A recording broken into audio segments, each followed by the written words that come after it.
Hello friends, आज हम लोग डिस्कस करने वाले हैं संयुक्त भर्ती जो परीक्षा हुई थी 2018 में उसके मैथ्स के क्वेश्चंस। मैथ्स के गणित के क्वेश्चन हम लोग डिस्कस करेंगे और आज हम लोग डिस्कस करेंगे 15 क्वेश्चन इसके। नेक्स्ट क्लास में इसके बचे हुए 15 क्वेश्चन हम डिस्कस कर लेंगे। शुरुआत करते हैं हम लोग पहले क्वेश्चन के साथ। पहला क्वेश्चन जो है औसत एवरेज से दिया हुआ था। एवरेज से इस वर्ष जो गणित का पेपर आया था बहुत आसान आया था, और ऐसा नहीं है कि हर बार आसान आएगा। कभी कभी व्यापक पेपर बहुत टफ भी आता है जिसमें गणित के प्रश्न कठिन भी मिलते हैं। चलिए देखते हैं। एवरेज का जो क्वेश्चन दिया है, बोलता है एम संख्याओं का औसत एन स्क्वायर है और एन संख्याओं का औसत एम स्क्वायर है। यानी सबसे पहले आप ये समझ लीजिए हमारा औसत का फॉर्मूला क्या होता है। औसत बराबर होता है कुल योग, जितना आपका दिया है नंबर का कुल योग, और योग बटे संख्या। ये सिंपल आपका एवरेज का औसत का यहाँ पे फॉर्मूला है। चलिए देखते हैं बोला क्या है। एम संख्याओं का औसत एन स्क्वायर है। एम संख्याओं का औसत दिया हुआ है एन स्क्वायर, तो इनका कुल टोटल कितना हो जाएगा, एम एन स्क्वायर हो जाएगा। एम एन स्क्वायर इसको दे दीजिए पहला इक्वेशन। फिर बोलता है एन संख्याओं का औसत। एन संख्याओं का औसत दिया हुआ है आपको एम स्क्वायर। एम स्क्वायर दिया हुआ है तो इसको कर लीजिए एन इंटू एम स्क्वायर। अब ये गुणा क्यों हो रहा है, क्योंकि ये क्या है, संख्या है। संख्या है और ये क्या है आपके पास, औसत है। औसत है तो योग क्या होगा, संख्या गुणा औसत ही होगा ना, संख्या गुणा औसत ही होगा, इसीलिए हम डायरेक्ट मल्टीप्लाई करके लिख दे रहे हैं। क्लियर है, ये दो इक्वेशन। फिर बोलता है एम प्लस एन का संख्याओं का औसत क्या होगा। एम प्लस संख्याओं का औसत इस बार पूछ दिया है आपको औसत। इस बार पूछा क्या है, औसत। चलिए एम प्लस एन संख्याओं का, यानी संख्या हो गई नीचे। अब एम संख्याओं का औसत आपने कितना निकाला था, एम इंटू एन स्क्वायर, तो एम एन स्क्वायर लिख लीजिए। फिर क्या निकाला था, एन संख्याओं का औसत कितना निकाला था आपने, यहाँ पर एन एम स्क्वायर, तो इसको इस जगह लिख लीजिए। अब इसमें कॉमन क्या क्या दिख रहा है, यहाँ पर देखिए एम कॉमन है, एम को निकाल लीजिए। एन भी कॉमन है, एन को भी निकाल लीजिए। यानी एन प्लस एम कॉमन है यहाँ पे, और अंदर बचेगा वो एम प्लस एन बचेगा। तो इस प्रकार हमारे पास एम प्लस एन और ये क्या हो जाएगा, कैंसल आउट। तो आपके पास बचा क्या, औसत एम प्लस एन ही बचा। तो हमारा ऑप्शन नंबर ए हो जाएगा। अगला क्वेश्चन, दो संख्याओं का अनुपात 3:4 दिया है। उनका महत्तम समापवर्त एचसीएफ जिसे बोलते हैं वह दिया हुआ है 4, और उनका एलसीएम क्या होगा बोलता है, एलसीएम। क्लियर है। तो मान लीजिए दो संख्याएं क्या है हमारे पास, 3x और 4x है। 3x और 4x है। अगर मैं आपसे पूछूं इसका एचसीएफ क्या होगा, महत्तम समापवर्त क्या होगा, तो इन दो संख्याओं का, इन्हीं दो संख्याओं का देखना। तो सबसे कॉमन नंबर होता है वो एचसीएफ होता है, सबसे कॉमन नंबर। तो सबसे कॉमन क्या है इसमें, एक्स है, तो हमारा एचसीएफ इसका एक्स होगा। वैसे अगर मैं एलसीएम बोल दूं, एलसीएम बोल दूं, इन्हीं का एलसीएम निकालने, तब आप क्या बोलोगे, पहले तो देखेंगे कि सबसे कॉमन क्या है, तो सबसे कॉमन है एक्स। फिर जो बचा खुचा होता है उसे लिख लेते हैं। तो ये हो गया आपका एलसीएम। अब बोलेंगे एक्स की वैल्यू क्या है, तो यहां पर आपको सीधा दिया हुआ है कि एचसीएफ, एचसीएफ जो है 4, तो एक्स की वैल्यू क्या मिल गई हमें, 4। उसी उसी एचसीएफ की वैल्यू या एक्स की वैल्यू आप रख लीजिए इस जगह पर। 4 तिया 12 चौक 48। तो आपको पूछा क्या था, एलसीएम पूछा था, तो हमारा आंसर क्या हो जाएगा, 48 हो जाएगा। ये क्वेश्चन भी क्लियर है आपको। चलिए अगला देख लेते हैं। यदि ए बी का महत्तम समापवर्त 12 है, ए बी धनात्मक पूर्णांक है, तो बताइए ए अगर बड़ा है बी से और बी बड़ा है 12 से, इस क्वेश्चन को क्या करना है, ए बी का न्यूनतम मान क्रमशः क्या होगा बोला है। तो इस क्वेश्चन में क्या करना है, बस आपको ये जो कंडीशन दी हुई है उसे आप सेटिस्फाई कर लीजिए, आपका काम खत्म हो जाएगा। इसको बस आपको सेटिस्फाई करना है। क्लियर है। तो यहां पर देखते हैं, सबसे पहला चीज देखिए, बोला है ए अगर ये है तो बी ये होगा, और ये किससे बड़ा होना चाहिए, 12 से, और ए किससे बड़ा होना चाहिए, बी से। तो यहां पर देख लीजिए ए बी से बड़ा वाला पहले देख लीजिए, यहां पर ए बड़ा नहीं है बी से। यहां पर देखिए ए बड़ा है बी से, यहां पर ए बड़ा है क्या बी से, नहीं है। तो आपके पास दो ऑप्शन ऐसे हैं जो जिसमें ए बड़ा है बी से। उसके बाद तीसरी कंडीशन देखिए हमारी, ये 12 से बड़ा होना चाहिए, 12 से बड़ा होना चाहिए। यहां पर भी देखिए 12 से बड़ा होना चाहिए, तो ये तो 12 के बराबर है, तो ये कंडीशन सेटिस्फाई होगा क्या, नहीं। यहां पर देखिए 12 से बड़ा है बी और बी से बड़ा है ए, यानी 24 और 36, ये ऑप्शन आपका पूर्णतः इसे सेटिस्फाई करेगा। इसको कौन सा, ये जो कंडीशन दी हुई है इसे पूरी तरीके से सेटिस्फाई कर रहा है। तो ये वाला ऑप्शन आपका करेक्ट होगा, 36 और 24 वाला। अगला देखते हैं, बहुत आसान सा क्वेश्चन है। यहां पर आपको कुछ नहीं करना है, इस जहां जहां वर्गमूल बोला है उस जगह उसे निकालते जाना है, और जहां जहां घनमूल बोला है वहां घनमूल निकालिए। यहाँ पर दिया 49, 49 का वर्गमूल क्या होगा? 7 होगा। 7 को किस में जोड़ेंगे? 722 में जोड़ेंगे। 722 में जोड़ के क्या निकालना है आपको? घनमूल निकालना है। घनमूल निकालना है तो 722 को 7 में जोड़ेंगे, कितना मिल जाएगा? 729। और इसका जब आप घनमूल निकालेंगे तो क्या मिलेगा हमें? इसका 729 का घनमूल में आपको मिल जाएगा 9। फिर क्या बोला है यहाँ पे? 16 बचा। 16 में यहां से घनमूल निकालने के बाद क्या मिला? 9। तो ये क्या हो गया आपका? 25, और 25 का वर्गमूल हो जाएगा आपका, ये मिला आपको 5। फिर यहां पर आगे बढ़ते जाइए, इसी प्रकार वैल्यू रखते जाइए। आपको क्या मिल रहा है? 59 में क्या ऐड करेंगे? 5 ऐड कर देंगे, 5 को जोड़ देंगे 59 में, तो ये यहां पर क्या मिल जाएगा हमें? यहां पर आपको मिल जाएगा 64। 64, 64। तो 64 का क्या निकालना है आपको? घनमूल निकालना है। 64 का घनमूल हो जाएगा 4। फिर लास्ट आपके पास फाइनली बचा ये 21 प्लस 4, जिसे आप बोलेंगे 25। 25 का आपको वर्गमूल निकालना है, वो हो जाएगा 5। तो ऑप्शन कौन सा आएगा? बी। Option B 5। तो ये चीज भी आपको क्लियर हो गई। अगला देखते हैं, बहुत छोटा सा बट ट्रिकी क्वेश्चन है, इसको भी थोड़ा सा दिक्कत जाता है। अगर आप थोड़ा सा कॉन्सेप्ट समझ जाएंगे तो ये क्वेश्चन इजी हो जाएगा। √15 का वैल्यू दिया हुआ है और यहाँ पर कहीं √15 की बात किया ही नहीं है, √15 की बात किया ही नहीं है। तब आपको क्या करना है? √15 की बात नहीं किया तो ऊपर नीचे 3 का गुणा कर लीजिए, 3 का गुणा कर लीजिए। तो नीचे वाला तो बन गया 9 और ऊपर वाला बन गया √15, वर्गमूल 15। तो वर्गमूल 15 की वैल्यू कितनी दी हुई है? 3.88, और वर्गमूल 9 क्या हो जाएगा आपका? 3 हो जाएगा। और जब इसे आप भाग देंगे तो क्या मिल जाएगा? 1.29। कौन सा ऑप्शन आ गया? डी। बस आपको क्या करना था? ऊपर नीचे 3 का गुणा करना था। क्योंकि ऐसा क्यों किए हैं? क्योंकि यहां पर आपको √15 बनाना था, वर्गमूल 15 बनाना था, इसलिए आपने ऐसा किया। एक और क्वेश्चन, ये भी क्वेश्चन इजी है। यहां पर क्या दिया हुआ है? वर्गमूल 900, वर्गमूल 900 दिया है, इसे ऐसे लिख लीजिए। फिर देखिए यहां पर दिया हुआ 0.09। कई बार क्या है, जब आप जीरो देखते हैं तो ये दिया ही है कि आप गलती कर दें, तो यहाँ बेसिक सी गलती होती है, उसे समझिए। इसको थोड़ा सा अगर आप चेंज कर लें तो आपको ये बेसिक गलती जो है आप इसे सुधार सकते हैं। तो यहाँ पर क्या दिया हुआ? दशमलव के बाद 2 शून्य दिया हुआ है, तो यहाँ पे लिख लीजिए 100, 9/100। फिर क्या कर लीजिए? आगे वाला क्वेश्चन में आइए, यहाँ पर क्या है? 9, और दशमलव के बाद कितने हैं उसे गिन लीजिए, 1 2 3 4 5 6। तो यहां पर लिख लीजिए 1 2 3 4 5 6। इस प्रकार आपने क्या कर लिया? इसे अलग कर लिया। अब आप आसानी से इसका वर्गमूल निकाल लीजिए। यहाँ का वर्गमूल कितना होगा? 900 का वर्गमूल 30 होगा। यहाँ का वर्गमूल कितना होगा? 3/10 होगा। यहाँ का वर्गमूल कितना होगा? 9 का 3 होगा। और यहाँ पर देखिए कितना शून्य है? 3 3 6, तो 3 शून्य बाहर कर लीजिए, ये वर्गमूल निकल गया आपका। ये इसका खेल खत्म। फिर क्या बचा आपके पास? 3.3 प्लस यहाँ पे 0.003, इसे आप सिंपल ऐड कर लीजिए। जब ऐड करेंगे तो क्या मिलेगा? 30.303। तो कौन सा ऑप्शन इसका सेटिस्फाई कर रहा है? Option number D. एक ही ऑप्शन आपके पास इस प्रकार दिया हुआ है। अगला देखते हैं, विभाज्यता के नियम से भी आया हुआ है। ये सब क्वेश्चन जो है नंबर सिस्टम में आपको देखने मिलेंगे, जितना है विभाज्यता के नियम, इकाई संख्या ज्ञात करना, ये सब जितने भी प्रश्न होते हैं आपको इसमें देखने मिलते हैं। या मैं इसका एक वीडियो भी आपके लिए संख्या नंबर सिस्टम का बना दूंगा, वहां आप देख सकते हैं। चलिए देखते हैं क्या बोला है। ये दिया हुआ है *381। कई बार जो अभ्यर्थी हैं यहाँ पर गलती कर जाते हैं, जो ये स्टार को समझ नहीं पाते। स्टार क्या है? एक नंबर है, यह नंबर, इसे आप एक्स बोल लीजिए। x381 दिया हुआ है और आपको बताना है 11 से कब विभाज्य होगा, जब यहाँ पर कौन सी नंबर आएगी, x के नंबर बताना है।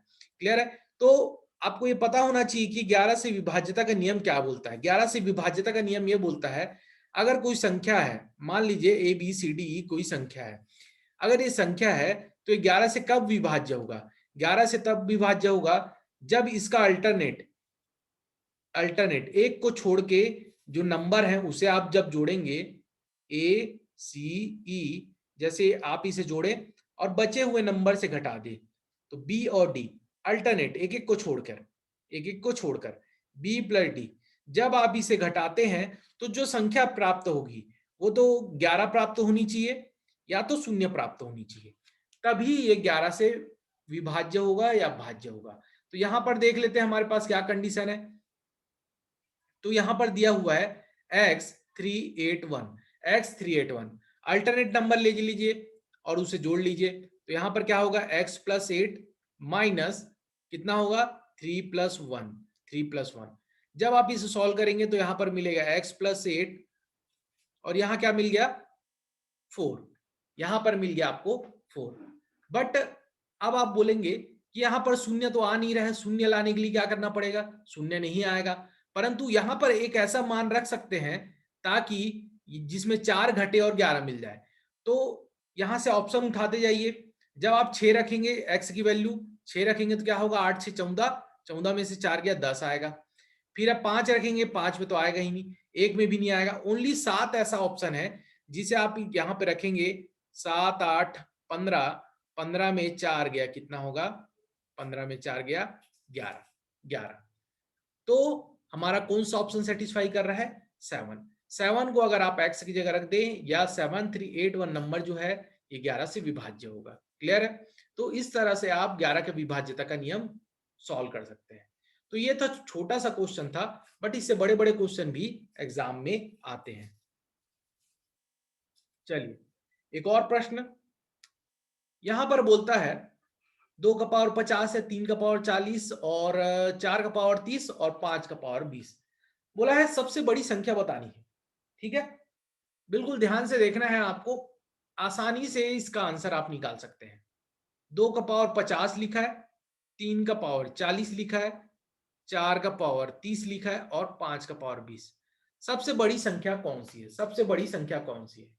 अब अगर मैं मान लो कोई संख्या आपको दिया हुआ है 159, 368 और 468। अब इसमें कोई बड़ी संख्या अगर मैं पूछूं तो आप देखते ही बता देते हैं बड़ी संख्या 468 है, बड़ी संख्या 468 है, क्योंकि बड़ी संख्या इसमें दिख रही है। परंतु ऐसे प्रश्नों में हमें बड़ी संख्या आसानी से नहीं दिखती। तो इसके लिए क्या करना होता है, इसका जो घात होता है, घात यहाँ पे घात जो दिख रहा है इसे आपको क्या करना होता है, समान करना होता है। अब बोलेंगे इसे समान कैसे करेंगे, तो देखिए अगर इसे आप ध्यान से देखते हैं तो मैं 2 का पावर अगर 5 लिख दूं, 5 को अगर आप बाहर अंदर लिख लीजिए तो बाहर क्या बचेगा, 10 बचेगा। या इसे दूसरे नजरिए से देखें तो 50 को मैं क्या लिख सकता हूं, 5 इंटू 10 लिख सकता हूं, 5 इंटू 10 लिख सकता हूं। यहाँ पे 40 को क्या लिख सकता हूँ, 4 इंटू 10 लिख सकता हूँ। वैसे यहाँ 30 को क्या लिख सकता हूँ, 3 इंटू 10 लिख सकता हूँ। और 5 को क्या लिख सकता हूँ, 2 इंटू 10 लिख सकता हूँ। अब करिए क्या, इसे आसानी से आप ये 2 पावर 5 और 10 को बाहर रख दीजिए, 3 का पावर 4 10 को बाहर रख दीजिए और 4 का पावर 3 10 को बाहर रख लीजिए। वैसे 5 का पावर 2 और 10 को बाहर रख लीजिए। इस प्रकार क्या कर लिया हमने, घात को समान कर लिया। देखिए घात यहाँ पे समान दिख गया हमें। अब 2 का पावर 5 क्या होगा, 32 होगा, 32।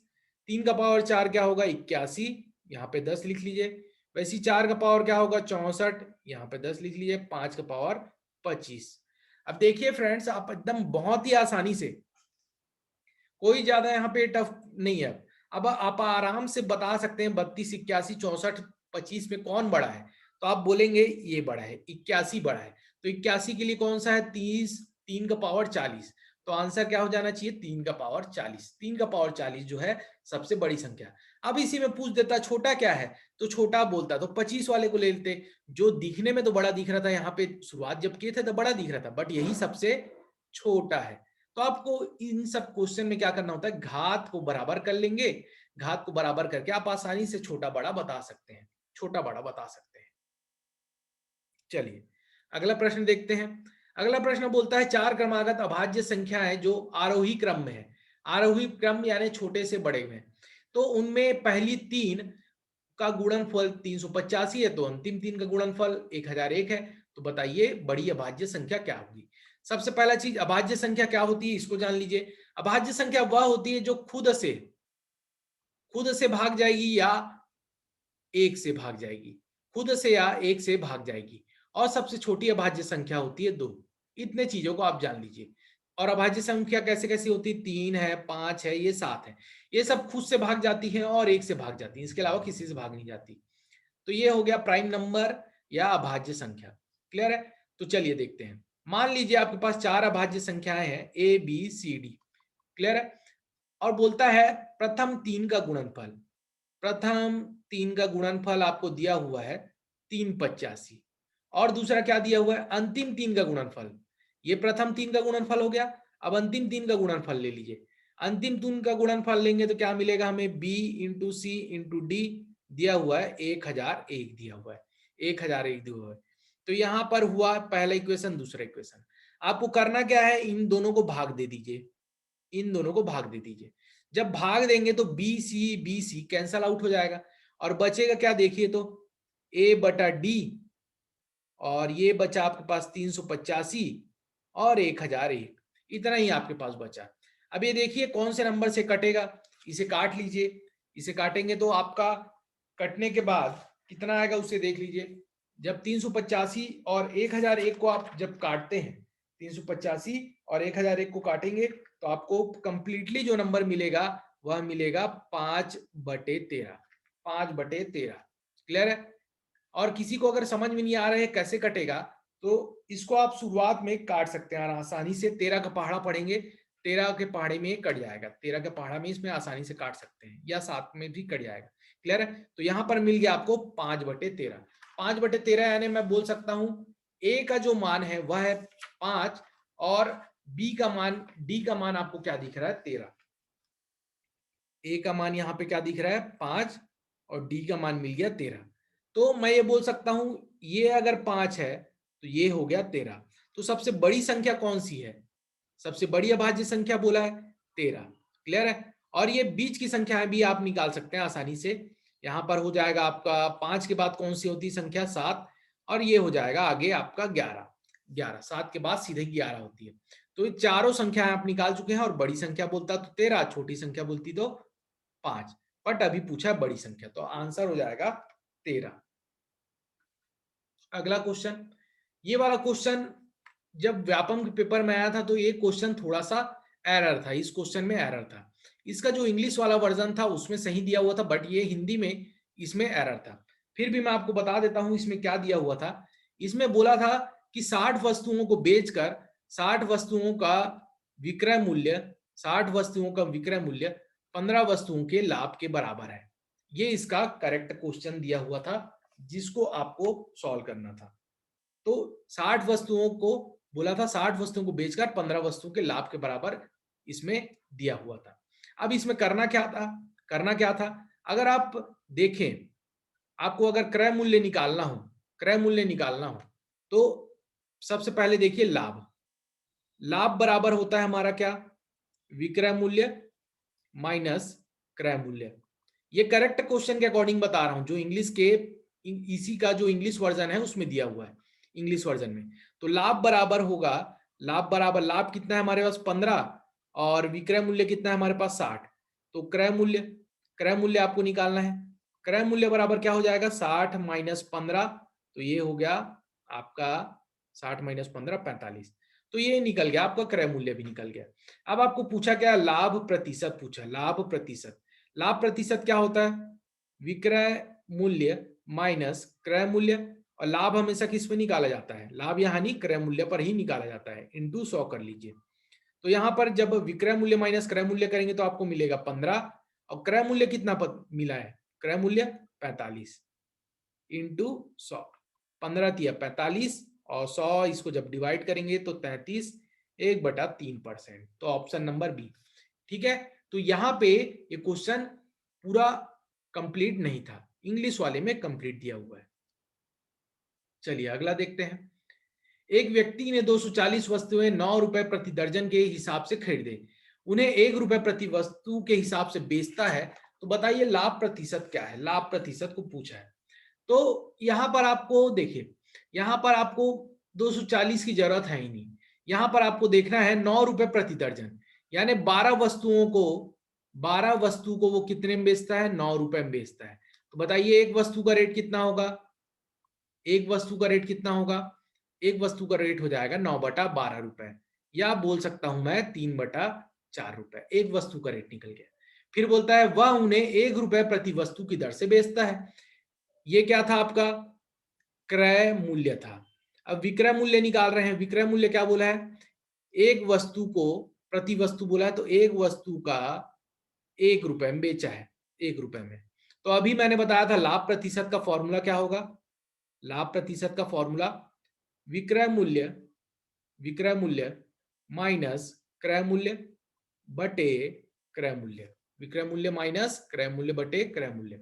क्लियर है, इंटू कर लीजिए 100, इंटू कर लीजिए 100। तो यहां पर क्या होगा, हमारा विक्रय मूल्य कितना था 1 रुपए, माइनस 3/4 बटे क्रय मूल्य रखना चाहिए हमेशा, तो यहां पर रख लीजिए 3/4, इंटू हो जाएगा 100। ऊपर जब आप इसे सॉल्व करेंगे तो मिलेगा 1/4 और नीचे मिलेगा 3/4। यहाँ पे 4 कैंसल आउट हो जाएगा और आपको क्या दिख रहा है देखिए तो 1/3 इंटू 100, जिसे अभी आपने सॉल्व किया था तो क्या मिला था 33 1/3%। तो 33 1/3% आपका ऑप्शन हो जाएगा। एक और बहुत अच्छा क्वेश्चन, एक गाड़ी का पहिया जिसका व्यास 28 सेंटीमीटर है और 1 मिनट में यह 100 चक्कर लगाता है, 1 मिनट में 100 चक्कर लगाता है, तो गाड़ी की चाल क्या होगी, गाड़ी की चाल पूछा है। तो सबसे पहले आप पहिए के बारे में देखिए कि पहिया जो है एक चक्कर में कितनी दूरी तय करता होगा। पहिए को देखो, अगर पहिए को देखें तो एक चक्कर में कितनी दूरी तय करेगा, तो एक चक्कर में जो पहिया है उसकी जो परिधि होगी, एक वृत्त है, एक पहिया क्या होता है, वृत्त है, तो वृत्त की जो परिधि होगी वही एक चक्कर में चली हुई दूरी होगी। परिधि जो है वही तो उसकी दूरी होगी। तो यहां पर निकाल लेते हैं हम लोग परिधि। तो परिधि की, वृत्त की परिधि का फॉर्मूला क्या है 2πr। जहां पर हम देख रहे हैं कि यहां पर दिया हुआ है क्या, व्यास, व्यास दिया हुआ है, तो व्यास से निकाल लीजिए आप परिधि। तो ये 28 सेंटीमीटर व्यास दिया हुआ है और व्यास का आधा क्या होता है, त्रिज्या दिया हुआ है, त्रिज्या, व्यास का आधा होता है त्रिज्या, तो ये हो गया 14 सेंटीमीटर। बस आपको क्या करना है, यहां पर परिधि में यहां पर रख लीजिए। तो 2 इंटू पाई का हो जाएगा 22/7 और यहां पर रेडियस या त्रिज्या क्या निकाला आपने, 14 निकाला, 14। तो इसे काट लेते हैं, 7 दूनी 14, 22 दूनी 44, दूनी 88, तो ये निकल गया आपका 88 सेंटीमीटर। यानी एक चक्कर में, मैं यह बोल सकता हूं यह एक चक्कर में 88 सेंटीमीटर चलता होगा, 88 सेंटीमीटर चलता होगा। तो बताइए 100 चक्कर में कितना चलता है, एक चक्कर में 88 सेंटीमीटर, तो 100 चक्कर में कितना चलेगा 88 100 सेंटीमीटर, 88 100 सेंटीमीटर। क्लियर है। बट यहां पर आप आंसर को देखेंगे तो यह दिया हुआ है मीटर में, तो इसे भी बदल लीजिए मीटर में। तो मीटर में बदलने के लिए क्या करेंगे, इसे 100 से भाग दे दीजिए। जब 100 से भाग देंगे तो क्या मिल जाएगा 88 मीटर, 88 मीटर। तो ये क्या मिल गया आपको, दूरी, दूरी। और समय क्या बोला है, समय बोला है 1 मिनट, 1 मिनट की बात किया है। समय कितना दिया हुआ है यहाँ पर देखिए 1 मिनट दिया हुआ है। तो हमारे पास दूरी भी मिल गया हमको 100 चक्कर का और समय भी मिल गया 1 मिनट। तो हमें निकालना क्या है, चाल निकालना है। तो चाल बराबर क्या होता है, चाल बराबर दूरी बटा समय होता है, चाल बराबर दूरी बटा समय। तो मैं यहां लिख सकता हूं 88/1, या इसे बोल सकता हूं 88 मीटर, 88 मीटर पर मिनट, 88 मीटर पर मिनट। क्लियर है। तो आपका ऑप्शन नंबर डी सही हो जाएगा। एक और बहुत अच्छा क्वेश्चन है, ये है आपका परसेंटेज का, प्रतिशत का। सबसे पहला चीज तो आपको ये भी समझ में आना चाहिए कि टॉपिक, किस टॉपिक में से व्यापम जो प्रश्न उठा रहा है। हमेशा ये नहीं होगा कि एवरेज से क्वेश्चन उठाया तो एवरेज के ज्यादा क्वेश्चन आएंगे। कभी कभी समय और कार्य से ज्यादा क्वेश्चन आ जाते हैं, कभी कभी टाइम एंड डिस्टेंस से ज्यादा क्वेश्चन आ जाते हैं, कभी कभी प्रतिशत से 4-5 क्वेश्चन उठा लेता है। तो ये क्वेश्चन जो है आपका प्रतिशत का है। यहां पर बोलता है ए का वेतन 10% बढ़ता है और 10% घटता है। तो आपको पूछता है परसेंटेज चेंज या प्रतिशत परिवर्तन। कभी भी प्रतिशत परिवर्तन आपको पूछता है तो आप जो है फॉर्मूला, ये वाला फॉर्मूला आप यूज कर लेंगे। कभी भी प्रतिशत परिवर्तन पूछता है तो आप इस फॉर्मूले के यूज करेंगे तो आपका आसानी से आंसर आ जाएगा। जहां पर एक्स होता है पहला वाला परसेंटेज, वाई होता है दूसरा प्रतिशत। तो यहां पर क्या बोला है, पहले 10% बढ़ाया गया, 10% बढ़ाया गया यानी +10 लिख लीजिए। फिर क्या बोला गया, 10 घटाया गया, तो 10 घटाया गया तो -10 लिख लीजिए। तो यानी x की वैल्यू +10, y की वैल्यू कितनी मिल गई, -10। फिर यहाँ पर उसी प्रकार x की और y की वैल्यू फिर रख लीजिए। ये हो गया आपका, ये क्लियर है।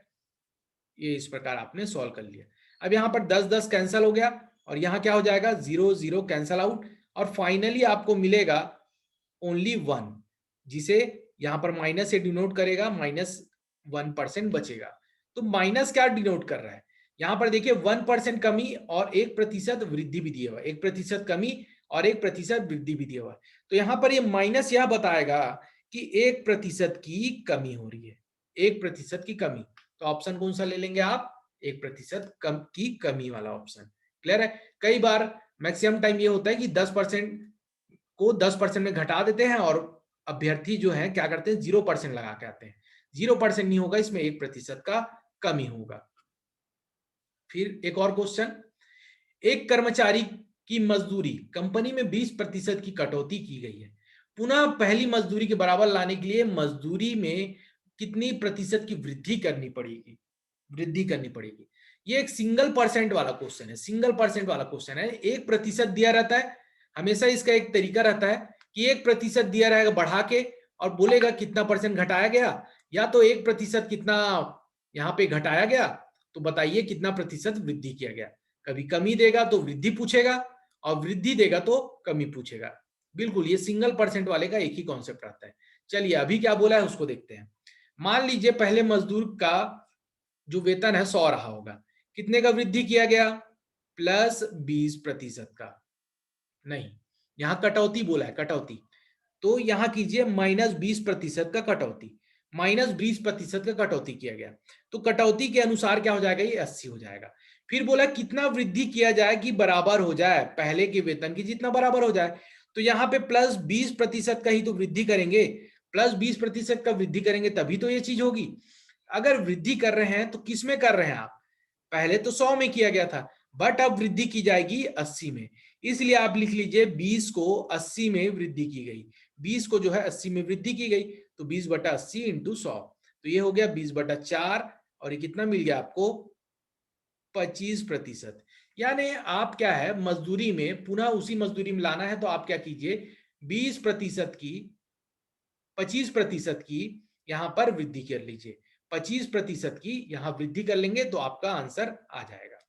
क्लियर है। और ये रहा आपका आज का लास्ट प्रश्न।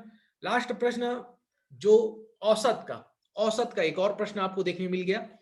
क्लियर है। तो देखिए एक क्रिकेटर 10 पारियों में रनों का औसत 60 है, 11वीं पारी में वह कितने रन बनाए कि 62 रन हो जाए, उसका औसत 62 रन हो जाए।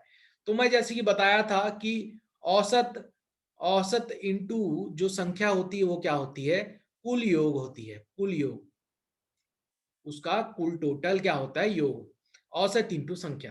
तो यहां पर बताइए अगर 10 पारी की बात कर रहा है, 10 पारी में 60 औसत बनाया तो वह कुल कितने रन बनाया, कुल कितने रन बनाया, वह 600 रन बनाया, 600 रन बनाया।